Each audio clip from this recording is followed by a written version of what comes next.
Hello everyone, and welcome to another episode of the Daily Gwei Refuel, where I recap the latest news in the Ethereum ecosystem. I'm your host, Anthony Sassano, and today's the 19th of April 2021. Alright everyone, hope you had a good weekend, hope you survived the little bit of a dip we had.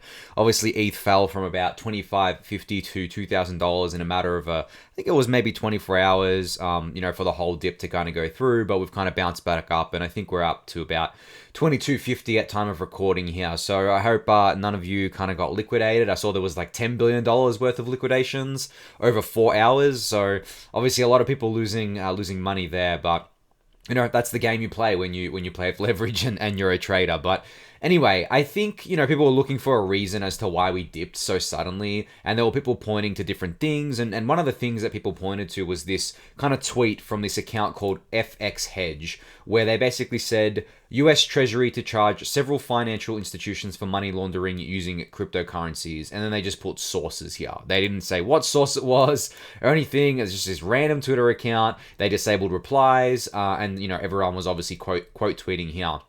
Now, I think Jake Travinsky here, who is an actual lawyer and understands what goes on at these kind of like organizations, had a great tweet where he said, "I don't find this credible. The tweet itself is fishy. The Treasury doesn't charge money laundering. The Department of Justice does, or the DOJ, and a case against several FIs, financial institutions, at once would be unusual. Also, criminal investigations are kept strictly confidential and rarely leak. I'm not convinced by unnamed sources." And I think just using common sense here, obviously, it's kind of a good way to come to the terms with the fact that, this doesn't really make sense, right?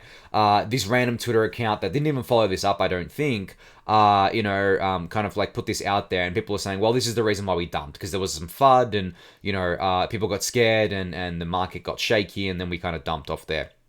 I don't want to believe that this is the reason we dump, because if one tweet from a random Twitter account can dump the crypto market like 20%, then I just don't think the market's anywhere near mature. Obviously there's a lot of crap that goes on in the markets, but generally it's not like as bad as this. I would consider, if this was like the real reason we kind of like dumped, which I don't think it is. It's kind of like very circumstantial here. It's not conclusive evidence or anything like that. But yeah, I would be kind of like very surprised and a bit disappointed too. But anyway, as Jake says here, he doesn't believe that this was actually real. I think there was some kind of sanctioning or something that went on for, I think, $3 million worth of criminal activity or something, which is nothing, right? Especially, it doesn't make sense for criminals to use cryptocurrencies to kind of launder money, except maybe things like Monero and maybe Zcash, right? The private cryptocurrencies. But using Bitcoin or Ethereum, like especially using the Ethereum network, like everything is just transparent. Like there's, you're not hiding from anyone. And, I would actually say maybe the fiat system is less transparent than a blockchain. So people, I guess criminals are always using the fiat system for money laundering anyway. So yeah, this was just maybe just a poorly timed tweet. Maybe the market was going to dump anyway, and then this tweet kind of like just knocked it over the edge. And there was a bunch of other kind of FUD, I think, as well. Like, someone put out a tweet that Coinbase employees, or at least Coinbase executives, were selling a lot of their stock, and some of them sold like 100%. But then there was a story from the block that came out, and that, turned out to be not true. It was basically just options that had been vested so far. I think some of them were doing it to cover taxes and things like that. So, it's just crazy, right? Like, I know the term fake news is completely loaded, and I'm not going to go into the politics behind it, but, there's so much crap, right? There is so much crap out there on Twitter, and, even if you try to be accurate, sometimes you can unknowingly be putting out inaccurate information because your source was wrong, and then, it's really easy for bad information to spread, because that tweet with the Coinbase execs selling whatever, that tweet got a ton of eyeballs on it. I think it got thousands of likes and retweets and things like that. Whereas the block story didn't get anywhere near that, from what I saw. So, I think Andreas Antonopoulos said this, and I can't remember the exact quote, but he said, bullshit is, it doesn't take much for bullshit to spread, but to actually kind of like correct it and correct misinformation, it's just like a monumental effort. So, it's dangerous out there when you're kind of like on these platforms, and anyone can say anything they want, and, anyone can create a Twitter account and just like spew whatever they want from it. I think, using multiple sources here instead of just like reading one tweet and taking it as gospel for anything, not just for this sort of stuff, but like anything in crypto or anything in life, doesn't even just apply to crypto, is the way to go about it. But yeah, I don't think that from what I've seen, that was the cause of the dump. It may have contributed to it among the other things, but again, markets are complex. There's infinite things going on in the markets at any given time, and people always love to find a reason for things happening, and I just don't think that that's probably a good use of time at this point. So yeah, just wanted to kind of give some comments around that one there. So Canada is approving or has approved 3 Ethereum ETFs, which are going to launch Tuesday. So that will be tomorrow. I'm seeing here. That was quick, right? They already had some Bitcoin ETFs launched, and I in one of my Daily Gwei data pumps that I did kind of last month, I showed that they were growing quite steadily. And on that note, I know that I owed you guys a Daily Gwei data pump this weekend, but I literally had no time. I should have managed my time better there, but it sucks. So I may do it this weekend, or I may just wait till next month and do like a 2-month episode there, because I think it's a bit late now. But yeah, sorry about that. But anyway, back to this for now.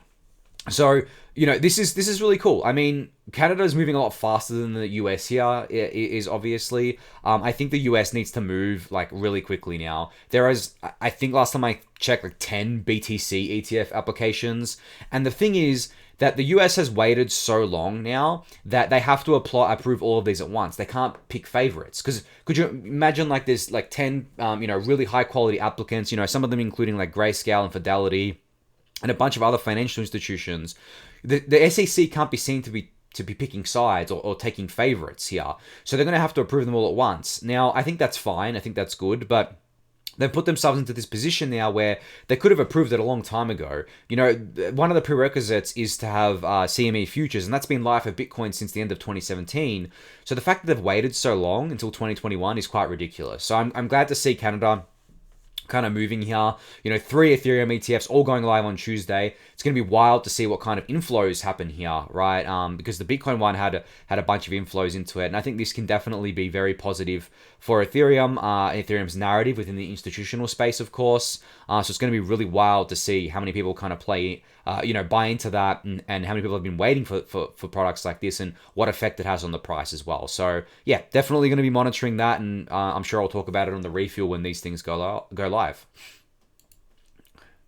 So I put out this tweet today, and I wrote about it in the Daily Gwei newsletter. I basically just put out a simple tweet. I was actually talking to David Hoffman at the time, and we were just talking about Ethereum and the past couple of years and stuff. And I kind of just said to him, I'm like, Ethereum is an infinite canvas for infinite ideas. And I'm like, oh my God, that's a tweet. that sounds cool. But it was in the context of just like discussing what you can do with Ethereum and why we were so bullish on Ethereum.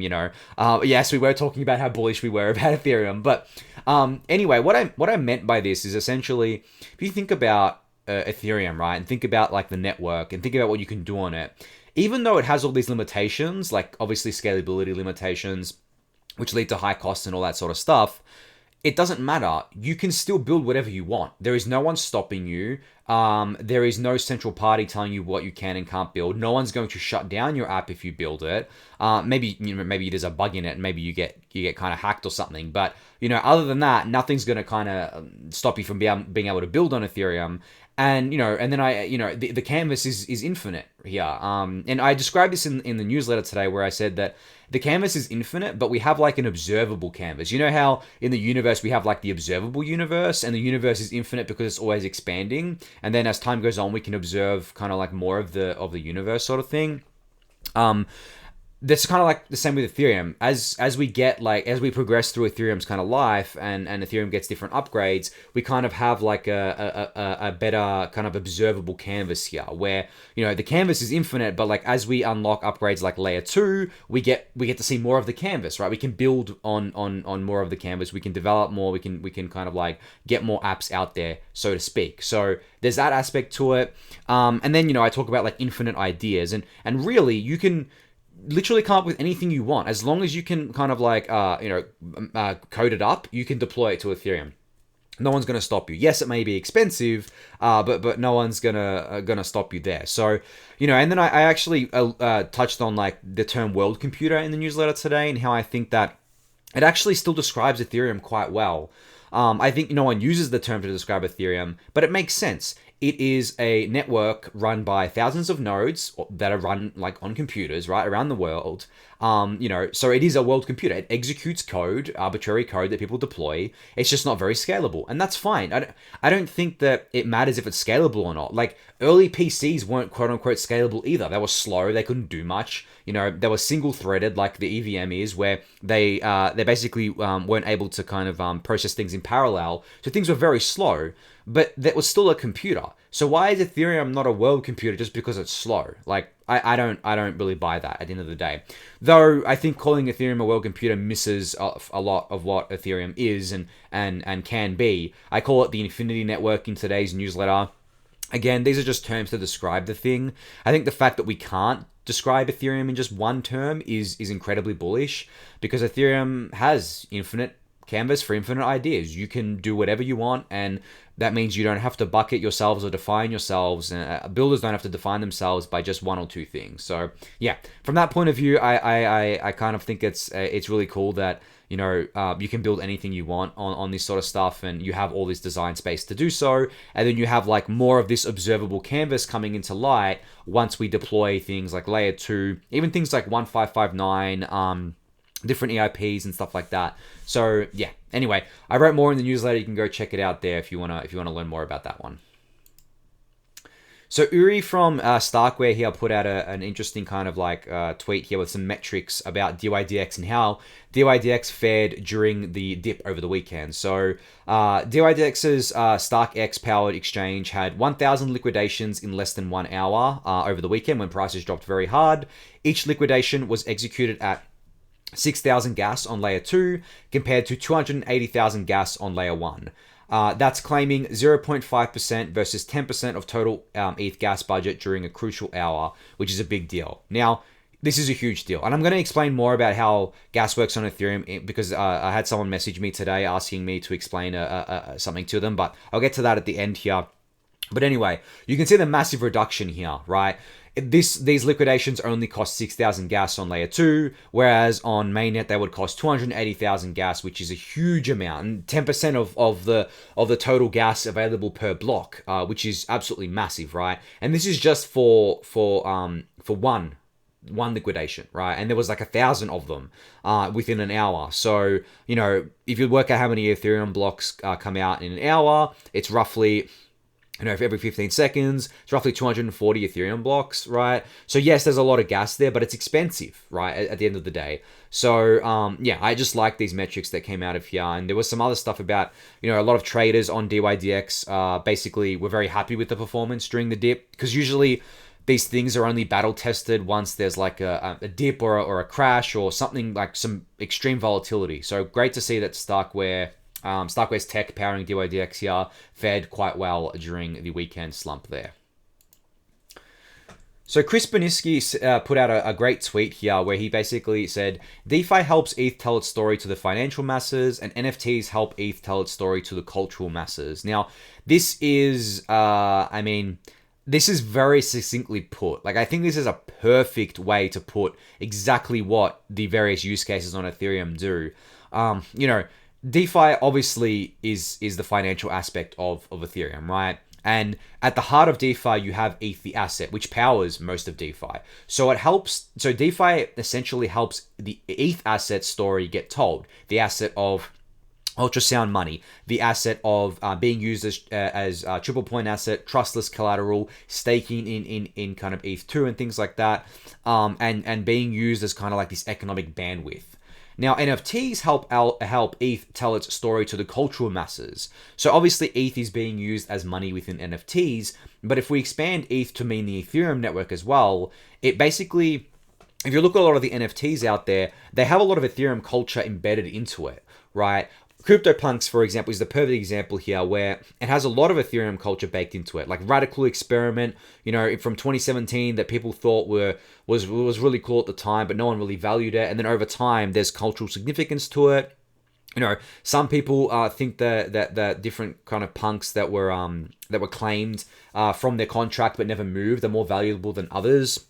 And I've seen kind of these things happen. And then the ETH logo itself is actually present in a lot of different NFTs. And it kind of like helps, I guess, like tell Ethereum's story. And there's one NFT creator, or at least designer that I know that I've spoken about before, Kite, who's making his World of Ethereum pieces. And there's actually one for auction right now. You can go check that out. But essentially, it's telling Ethereum's story. And like, he had one based on the Genesis block, and like, he's got one for auction right now on Etherscan and stuff like that.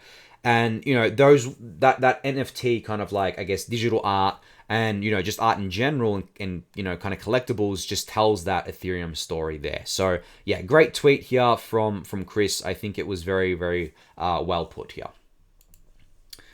So Squish on Twitter had an amazing thread on what is going to happen to the ETH sell pressure once we have the merger happen. So, you know, I've spoken about this a lot in the past, bits and pieces, but I think Squish's thread here actually put it quite well. And I'll link the thread so you can read through the whole thing.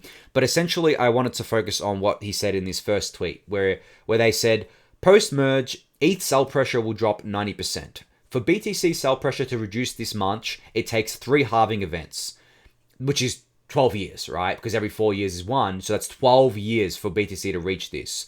So ETH will undergo the equivalent of 3 BTC halving events in the next 12 months, sorry. Now, I'll explain this, you know, for those who may not know what's happening here.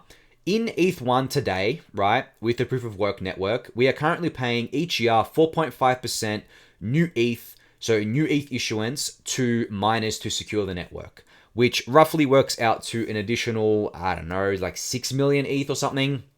Maybe less than that, but about 6 million kind of new ETH per year to miners to secure the network. Now, in ETH2, we are going to be paying 0.5% to 1% to the kind of like same, probably less than that. Like I would say, you know, 1% is like on the high end of stuff. Like right now we're paying less than 0.5% on the ETH2 network to secure the network. Now, this is because you only need to pay the stakers, right?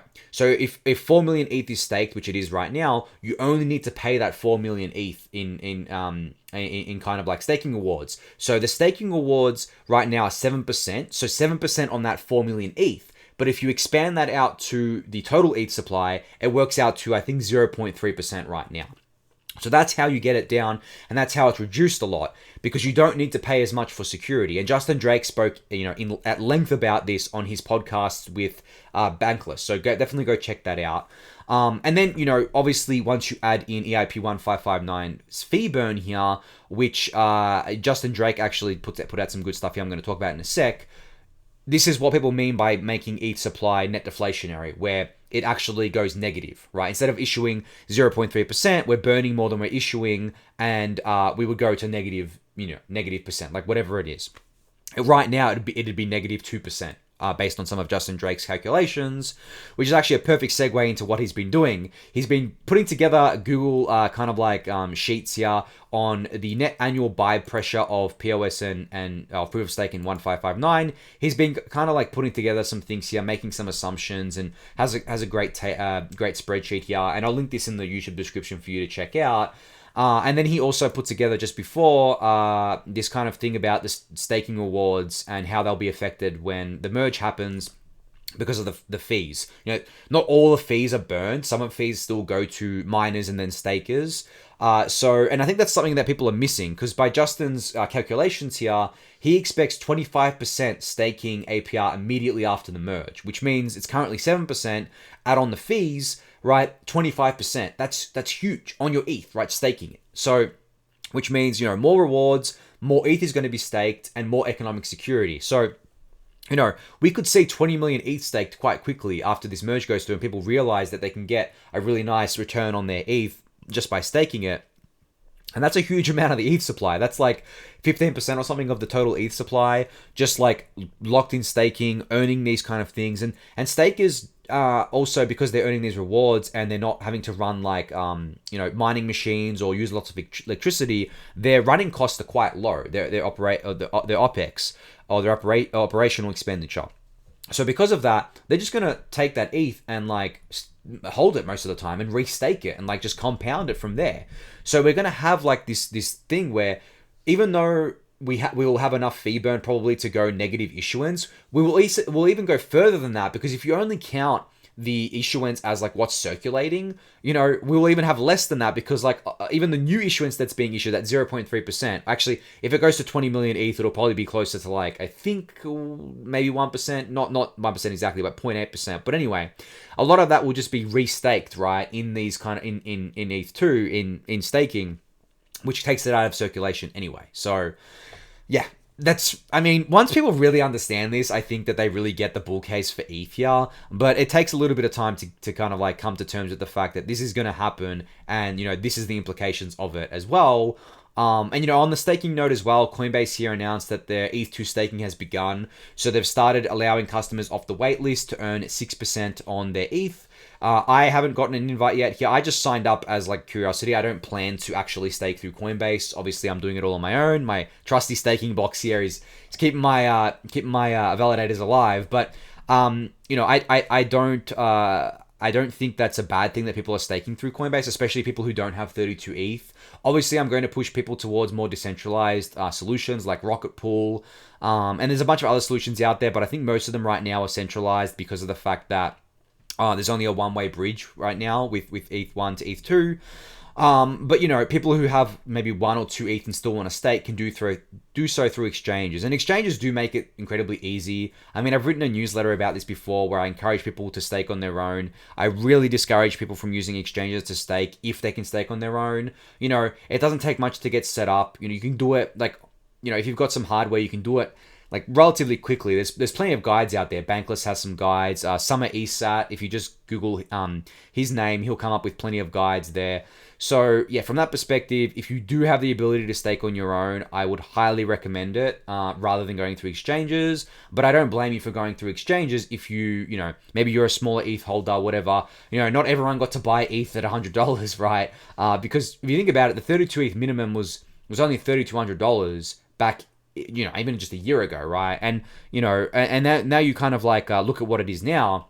And if you just take a $2,000 ETH price, right, that's $64,000 to validate on your own with 32 ETH. Yeah. So totally get that. That's now a barrier for entry for a lot of people. So if you don't want, maybe you have 32 ETH and it's like your entire stack, and you don't want to just send it across to ETH2. Again, exchange staking, gives you kind of liquidity on your kind of like assets as well, and makes just the thing easy for you. So yeah, if you need to do that, that's fine. No one's going to blame you for it. And I think in general, the exchanges like that are offering staking are kind of distributed now too, where you have Coinbase, your Krakens, your Geminis, I think, Binance, of course, and stuff like that. So it's not just all centralized on one, but I would like to avoid a world where the majority of the network is taken up by like 5 or 6 exchange staking kind of operators here. So yeah, we're going to keep an eye on that. I'll keep an eye on the distribution here, and I'll probably cover it in the data pump video when I do it, hopefully soon. But yeah, I'll leave it at that for now. I'll be excited to see kind of like how much, how many people stake through Coinbase here.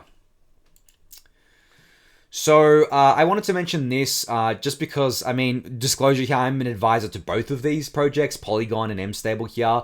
But I did want to mention this because mStable is going to be going to Polygon soon. So they're going to be deploying on there. I was actually a part of obviously putting the wheels in kind of like motion here and making this happen. Because mStable as a platform is really, like, their killer product is what's called mStable Save, where you can basically earn a nice yield on your stable coins, and the yield at the moment is like 20%. Now, even though the yield's quite high on just your stable coins, because of Ethereum's kind of network fees, a lot of people are kind of like priced out. Because if you've got like, say you have like $1,000, you want to get some yield on it. Well, if you do that and put that $1,000 into mStable, the transaction fees can probably eat into a lot of that immediately. Like, think about it. If you put $1,000 in and the transaction fees total like $50, let's say, that's 5% of your money already gone to fees, and then you basically have to wait 3 months to make that back at 20%. So why would you do that? Like, and that's what happens. A lot of these yield farming platforms are definitely not attracting the smaller users here. Now with Polygon, it does attract the smaller users because the fees are basically negligible on Polygon. It's a scalability solution for Ethereum. It is, there's this debate raging right now about what's a layer 2, what's not a layer 2. You know, by the traditional meaning of what a layer 2 is, where it's secured by Ethereum. And only Ethereum. Polygon is definitely, I guess the POS chain is definitely not that, but that doesn't make it like, you know, super insecure or anything like that. I think Polygon is, I mean, obviously, as I said, I'm an advisor here, so I'm biased, but I think Polygon is a really, really great solution. And because they're so politically aligned with Ethereum, they're very symbiotic with Ethereum. The Polygon the smart contracts that control the staking on Polygon are on Ethereum, and Polygon also checkpoints itself to Ethereum every so often. You know, maybe every couple of hours or so. So it does use Ethereum's network to secure itself. And if Ethereum went offline, Polygon would also go offline. So, you know, better than a vanilla kind of like quote unquote side chain or things like that. And definitely keeping it in the Ethereum family, so to speak, and letting people experience this DeFi, you know, in a scalable way. So, you know, this whole debate about like what's a layer 2, what's a side chain, what's not, what's a hybrid, it's going to rage on for a long time. I've tried to win the narrative war here, and I'm not going to win it. People are just going to call everything layer 2 from now on. I think the term at this point has lost a lot of its meaning. But what I like to refer to a lot of these solutions as Ethereum scalability solutions. Now, scalability solution can be both technical and political. I think a lot of people are missing the political side of it, because let's compare here for a second. And maybe I'm going off on a tangent, but I think this is very important. Compare Polygon to BSC, right? I think that's just a very nice comparison because everyone's pretty familiar with these two platforms. Now, I just described to you what Polygon does. It checkpoints itself to Ethereum. It runs its entire staking infrastructure on Ethereum.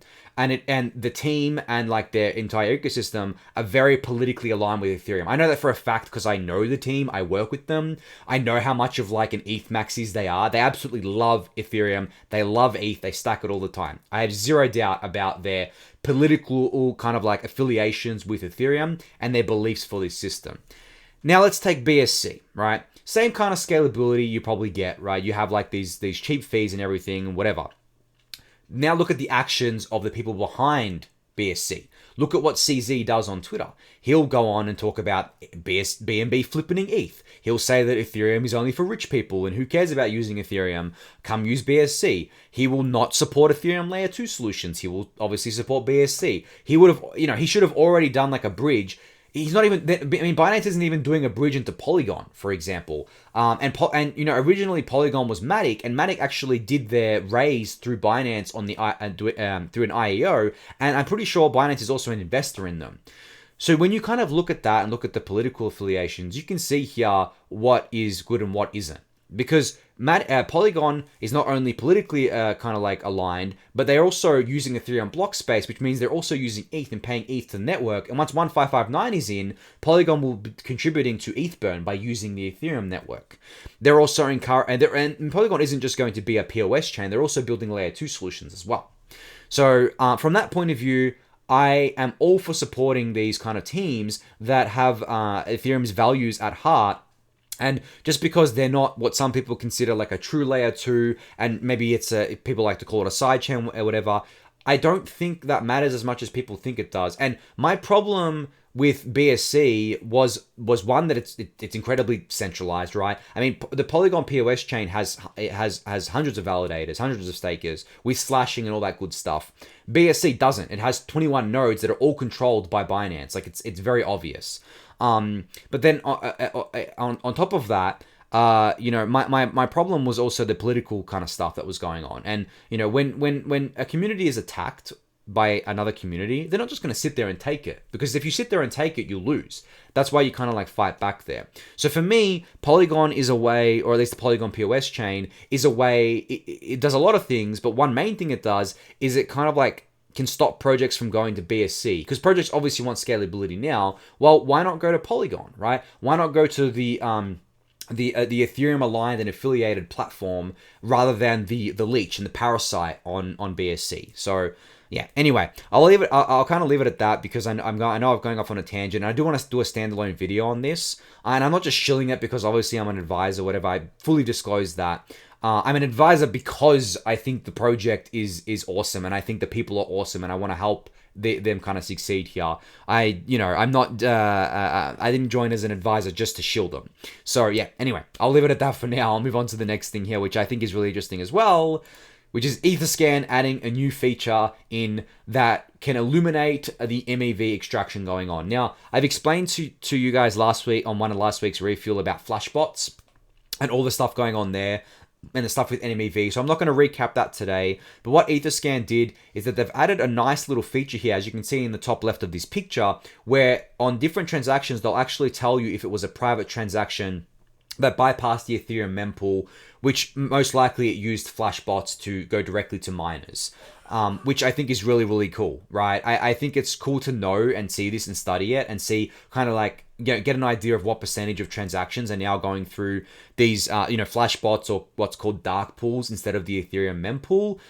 So yeah, this is just another amazing feature that Etherscan has added here. I've spoken about Etherscan before, and I've spoken about how amazing they are for adding these features. But yeah, I think it's just really, really cool. So definitely keen to see them add more of this stuff here, and definitely keen to find my first transaction maybe one day, or see people kind of like sharing this on Twitter about like these private transactions to see what's actually going on here, see what MEV was kind of extracted and things like that. So yeah, great to see this from Etherscan here.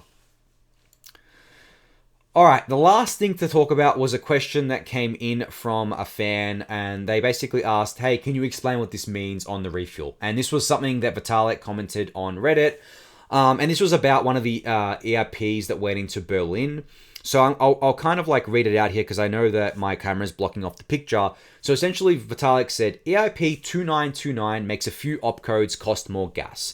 This was done because those opcodes take a long time to process, so it's not safe to have blocks that use those opcodes too many times. Because now, after the Berlin hard fork, now essentially, these opcodes cost more gas, it's no longer possible to have blocks that use that opcode as many times, and this makes the chain safer. A few applications become more expensive as a result, but other applications become cheaper. Also, now that the chain is safer, we can increase the gas limit, which makes every application cheaper. Okay, let me break down some things for you. Opcodes. You may have heard this word, you may have not before. An opcode is essentially an instruction that is sent to the Ethereum virtual machine by the smart contract, essentially. So I won't go into the technical details here, but each opcode costs a bit of gas to execute on the Ethereum network. Each block has 12.5 million gas per block. So if you make these opcodes too cheap, you can have what's called a denial of service attack or a DOS attack, where it can become, very profitable to attack the chain and slow the chain down because you're basically just stuffing blocks with these cheap kind of like opcodes. Now, these opcodes that were increased in value were done to mitigate the risk of a DOS attack because of this. And because we've increased the cost of these opcodes in particular, we can actually now look at increasing the gas limit of blocks. So we can go from, say, 12.5 million gas limit per block to 15 million, because that DOS risk, the denial of service risk, is less now. And the main one of the main risks of increasing the gas limit is increasing the risk for these DOS attacks, which would slow the network down and cause like all funky stuff to kind of go on here.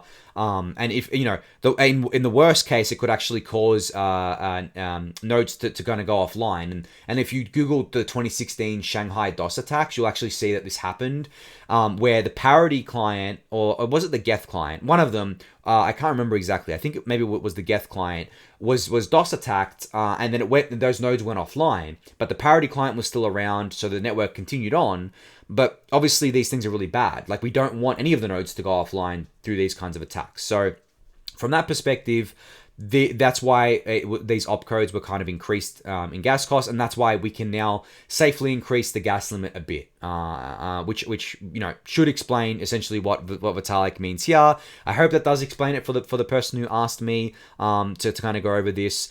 It is kind of complex because it's technical, but at the same time, you can basically just think of opcodes as instructions that are sent to the Ethereum virtual machine, and each of those instructions cost gas. And if your smart contract has a lot of opcodes in it, right, it's going to cost a lot of gas because it needs to go through each of those depending on what you're trying to execute. And some of them can be abused to DOS different nodes within the network and stuff like that. So from that perspective, we can increase the gas limit now because we've increased the cost of a few opcodes. That would have been, it would have been unsafe to increase the gas limit before because of these opcodes. Anyway, I've said the word opcodes too many times at this point. I think I'm going to leave it at that. We've gone over time. It's a lot to get through, but we did it. Thank you everyone for listening and watching. Be sure to subscribe to the channel if you haven't yet. Give the video a thumbs up. Join the Discord channel, subscribe to the newsletter, and I'll catch you all tomorrow. Thanks everyone.